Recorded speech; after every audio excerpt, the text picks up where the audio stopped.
በስመ አብ ወወልድ ወመንፈስ ቅዱስ አሐዱ አምላክ አሜን። ገድለ አቡነ አረጋዊ ዘወርኀ ሰኔ። ያልተፈጠረ አንድ ባሕሪ ከቸርነትና ከይቅርታ ጋር በልዕልና በአምላክነት ክብር የሚኖር ሁሉም የፈጠረ ቅድመ ዓለም የነበረ ዓለምን አሳልፎ የሚኖር የሕያዋን ሁሉ መገኛ የሕይወት ምንጭ ከሱ የሚፈልቅ የተራበውን የሚያጠግብ የተጠማውን የሚያረካ ባለጸጋውን የሚጠብቅ ከነዳያን ጋር የሚኖር ትሑትንና ትዕግሥተኛውን የሚወድ የምዕመናን ጓደኛቸው የጻድቃን ምስክራቸው ነፍስን የሚጎበኛት ብርሃናትን የፈጠረ ለሁሉ የሚያበራ በማይጠልቅ ፀሐይ አንድ አምላክ በሚሆን በአብ በወልድ በመንፈስ ቅዱስ ስም አምነን በሰኔ 14 ቀን የሚነበብ ወይም የሚጸለይ የብፁዕ ወቅዱስ አባታችን የአቡነ አረጋዊ የትሩፋት ዜና ገድል በእግዚአብሔር ቸርነት እናነባለን።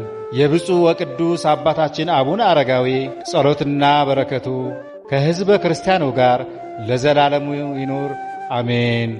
ብፁዕ ወቅዱስ አባታችን አቡነ አረጋዊ ልጆቹ እንደበዙና ቁጥራቸውም 6000 እንደደረሰ በተመለከተ ጊዜ ለምግብ ማብሰያ በራት ጊዜ ማዕድ ለሚያቀርቡ ለሁሉም በየወገናቸው አዛዥ ሾመላቸው። ከእነሱም ለወፍጮ ሥራ የተመደቧሉ፣ ሸክላ ሥራና ሌላም ልዩ ልዩ ተግባረ የሚያውቁ ይገኝባቸዋል። ጽሕፈት የሚጽፏሉ። ለሁሉም በየሥራ ዘርፋቸው የሚያዝ አዛዥ ሾመላቸው።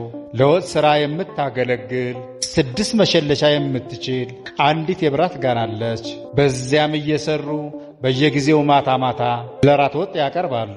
እህል ከመቅመሳቸው ወይም ከመብላታቸው በፊት በምስጋና ቃል ጸሎት ያደርጉ ዘንድ ያዛቸዋል። ጸሎትንም ከፈጸሙ በኋላ በፍቅር ይኖሩ ዘንድ በሕያዋን በጾም በጸሎት በትምህርትና በትዕግሥት ተጠምደው ይኖሩ ዘንድ ቅዱስ መጽሐፍ እያነበበ ይተረጉምላቸዋል። በአባቱ በጳቅሚስና በቴድሮስ ዘንድ እንደተማረ ይህን የማኅበር አስተዳደር ሥራ ሠራላቸው። የመጽሐፍና ሌሎች የማኅበር አስተዳደር ሥርዓትን ከአባታችን ከአቡነ አረጋዊ የተገኙ ናቸው። እርሱም ብልህና አዋቂ እንደመሆኑ መጠን የሕግና የሥርዓት መምህር ነውና ለብፁዕ ወቅዱስ አባታችን አቡነ አረጋዊ ጌታችን በመንፈቀ ሌሊት ተገልጾ ቃል ኪዳን ሰጠው። ዳግመኛም ጸሎትህ እነሆ በእኔ ዘንድ ደርሶ ተሰምቶአል።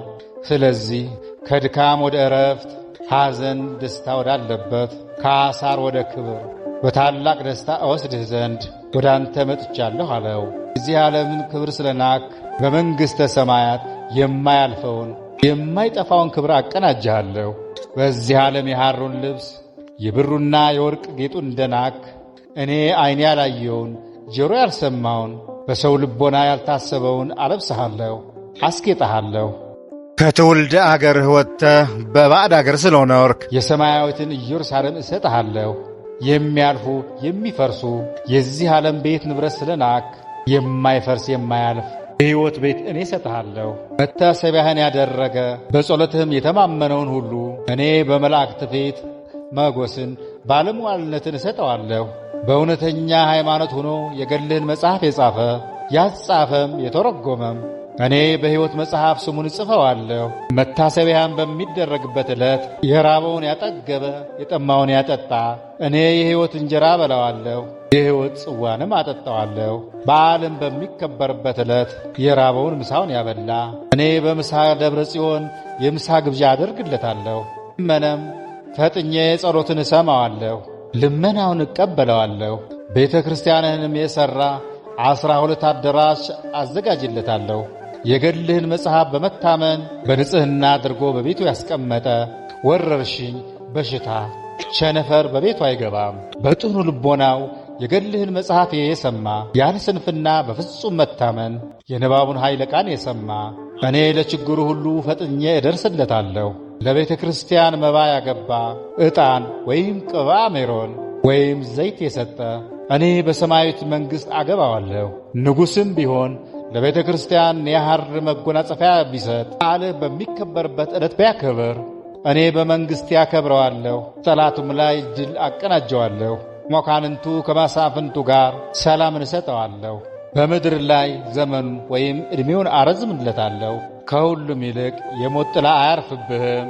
መልአከ ሞት ሊያስደነግጥህ አይችልም። እንደ ነቢያቶቼ ኤልያስና ሄኖክ ትሰወራለህ እንጂ። በብሩካን እጆችህ የቀበርካት እናት ዕድናን በትንሣኤውም እስካስነሳት ድረስ መቃብሯን አፍርሶ ሌላ ሰው እንዳይቀበርበት ወይም ለማንም እንዳይታይ እንደ እንበረም ልጅ እንደ ሙሴ መቃብር ይሰወራል። ይህችም ቤተ መቅደስንም ታላቅና የተከበረች አደርጋታለሁ። የበቁ የነገሥታትና ጳጳሳት የመቃብራቸው ወይም የማረፊያቸው ቦታ ትሆናለች። ጌታችንም ለአባታችን ይህን ቃል ኪዳን በሰጠው ጊዜ ክቡር አባታችን አቡነ አረጋዊ ጌታችንን አቤቱ በፊትህ ሞገስን አግኝቼ ከሆነ እናገር ዘንድ ይፈቀድልኝ አለው። ጌታም ወዳጄ አረጋዊ ሆይ ፈቅጄልሃለሁ፣ ተናገር፣ ከኔ የምትፈልገውን ነገር ሁሉ ጠይቅ ወይም ለምን አለው። ከዛም አባታችን አቡነ አረጋዊ ይህን ሁሉ ለሰጠኸኝ እስከ ዘላለም ስምህ የተመሰገነ የጌትነትን ክብር የተባረከ ነው ብሎ አመሰገነ። አሁንም ጌታ ሆይ መታሰቢያዬን ያደረገ የገድልን መጽሐፍ የጻፈ በጸሎቴ ተማመነ እስከ ስንት ትውልድ ትምርልኛለህ አለው። መድኃኒታችን ኢየሱስ ክርስቶስም እስከ 15 ትውልድ እምርልሃለሁ አለው። አባታችን አቡነ አረጋዊም አቤቱ እቺ ቦታ የነገሥታት፣ የጳጳሳት፣ የክቡራን ነገሥታትና መኳንንት ብቻ መቀበሪያ ሆና አትቅር፣ ነገር ግን ለተገፉ ለነዳያን፣ አባትናት ለሞትባቸው፣ ለዕውራንና ለአንካሶች መጠጊያ ትሆን ዘንድ ማንኛውም ግለሰብ ይቀበርባት እንጂ እኔ ለዚች አገር እንግዳና ስደተኛ ነኝ አለው። መድኃኒታችን ኢየሱስ ክርስቶስም የተከበርከ አረጋዊ እንደ ቃልህ ይደረግልህ አለው።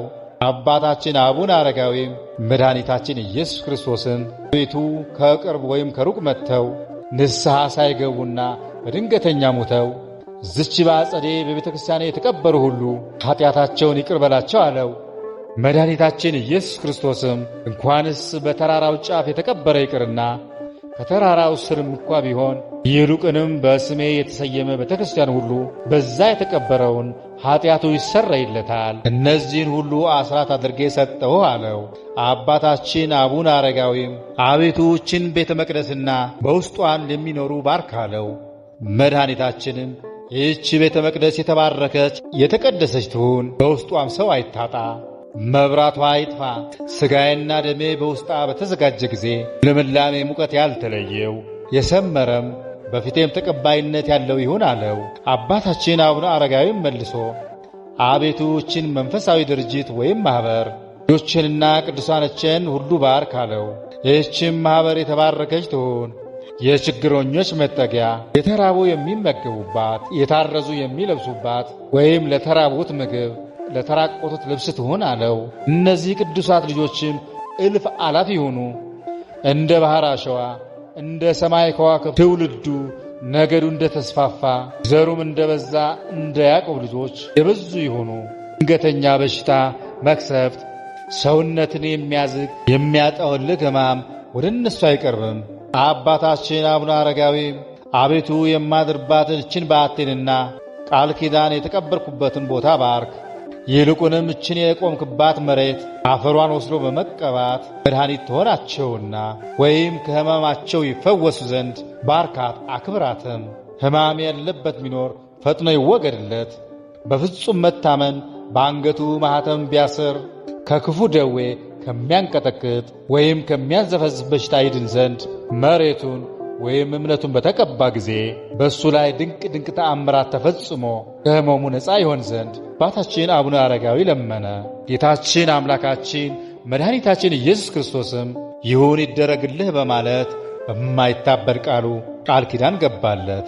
የአባታችን የአቡነ አረጋዊ ጸሎትና በረከቱ ለሕዝበ ክርስቲያን ሁሉ ይደረግለት ለዘላለሙ አሜን።